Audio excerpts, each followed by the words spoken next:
রাখবেন আমাদের ঈদগাহ মাঠ কমিটির উপদেষ্টা নজরুল ইসলাম চাচা।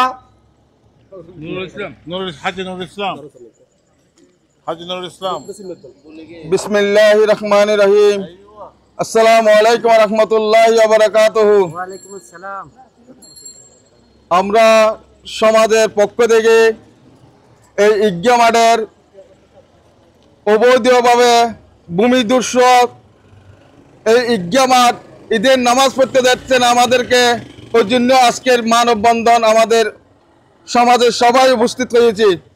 আমরা আমাদের সমাজে কোনো অন্যায় করতে দেব না, অন্যের বিরুদ্ধে আমরা লড়াই করব, যে হোক না কেন কাউকে ছাড় দেওয়া হবে না। সবাইকে ধন্যবাদ।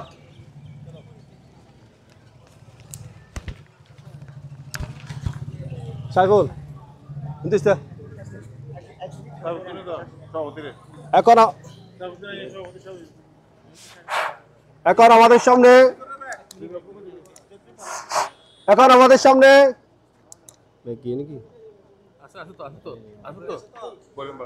সামনে বক্তব্য রাখবেন টানাঘাট ইয়ং সোসাইটির সভাপতি মোহাম্মদ সাইফুল ইসলাম। আসসালামু আলাইকুম ওয়া রাহমাতুল্লাহ। আজকের সমবেত সকল থানাঘাটবাসীকে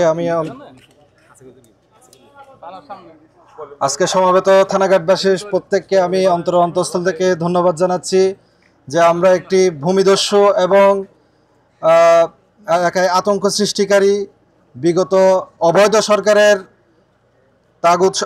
সরকারের মদতপুষ্ট একজন ভূমিদস্যুর বিরুদ্ধে একত্রিত হতে পেরেছি। এলাকার সবাই এতে একত্রতা পোষণ করেছে।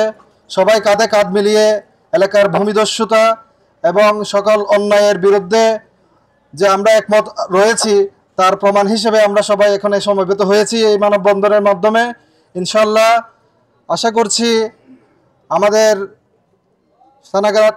থানাঘাট এই এলাকাবাসীর যে মনের আকুতি, এই আকুতির দিকে সায় রেখে সাতকানিয়া প্রশাসন, ইউনো প্রশাসন, উপজেলা প্রশাসন এবং ভূমি অধিদপ্তর সকলেই আমাদের এই মনের আকুতিকে শ্রদ্ধা রেখে জনগণের যে আত্মার ইচ্ছা, দীর্ঘদিনের যে আকাঙ্ক্ষা, সবাই মিলে ঈদগাহ ময়দানে নামাজ পড়ার যে আকুতি, সে আকুতিকে সায় দিবে।